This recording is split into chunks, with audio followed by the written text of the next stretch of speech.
when is it too late in the process to actually heal? Is there a point that it's too late? Oh, wow. What a great question. Okay. So now when you say too late, all right, let's look at it this way. Okay. Before you enjoy the video, if you want to purchase some of my never before released meditations, click on the pinned comment below. All deaths are suicides. That's what I said. Okay, what does that mean? Okay, so I don't want to die. It's not suicide. Yes. Okay. I'm not talking about what your ego mind is capable of accessing. The ego mind doesn't know anything. It doesn't know anything. Okay. The I am, the self, with the capital S, avails itself of certain exit points or termination junctures when it feels that it's done enough in this incarnation. When it's experienced, learned, and evolved enough through this single incarnation, it will avail itself of its next termination point, what we call so-called death. So when you ask me, is it ever too late? It's only too late when we've decided it's time to go. Because once that decision is made, it's our guides and helpers and our guardian angels that actually turn our body off. And I don't think humanity really understands that. So when let's say for most of us, this is all going to happen when we're asleep and we have no conscious understanding of anything that just occurred. We wake up and we have no idea what happened in the last 8 hours or so. So this is typically when the true self, the I am, is speaking with and getting counsel from our guides and helpers, our guardian angels, our guides and helpers. They're still holding our life plan. They're still reading the script. We come down here, we agree to forget the whole thing, right? So we confer with them. If we feel and they feel that we have done enough in this incarnation, we'll avail ourselves. We will take the next termination point, and they will assist in turning our body off. I would say it's really only at that point where it becomes official, but that's because we decided it. Now, we're so disconnected from our own higher mind that we don't access that, and the ego mind just wants to stay alive. So the ego mind is going to say, I would never choose that. I would keep fighting. I don't want to go. This and that. Well, you're not your ego mind.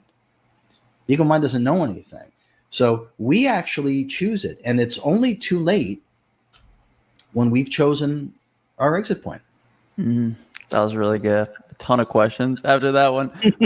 But is healing or non-healing a decision? Just like, is it a decision to get sick in the first place? Yeah. This is, again, none of this is accessible through the finite egoic mind, which is just, it's the matrix itself, right? It's just all misinformation, disinformation, half truths. It has nothing to do with what is. Nothing to do with what is. Ask me that question again, Justin. Yeah, healing or not healing, is it a decision? Like, just like the decision you said for it all to be over with? Yeah, both. I'll use myself as an example. I was on my life plan even when I was getting incredibly sick and became paralyzed. So that was a choice, and I was actually following my life plan so I could bring myself onto the brink of death and the total destruction of the body, and then transcend all of it and put myself back together. So that is a choice. Now, I've worked with, too many people to count. I kind of know right away. And I've told people, I said, RJ, can you work with me on healing and do a healing on me? Nope. Why would you say, RJ, you of all people, I can't believe. And I've just said to people, you're not ready to be healed. You don't want to heal. You are not ready. You are too attached to whatever disharmonious thought patterns that have created your ill health. There's too deep an identification, and you are not ready to let that go. You're not. And then, of course, the opposite of that is true. People have come to me that literally they're on their deathbed, and I mean literally on their deathbed, and they were ready to heal. They were ready to let go. They were ready to move past that. And then I work with them, and they match the frequency that I'm emanating, and that clears out the path, and then they reclaim themselves because they're ready to move past it. So everything is a choice. Everything is a choice. The issue, Justin, is that our finite egoic mind doesn't have access to what created itself, and therefore it doesn't really understand what's driving it. So it doesn't really understand to the point of choice and no choice. It thinks its choices are Democrat or Republican. Those are not choices.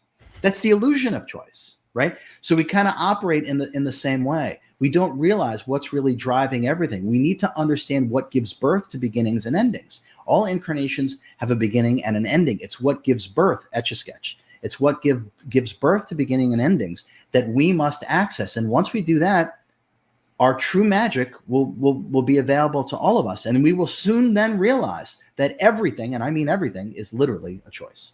I hope you enjoyed the video.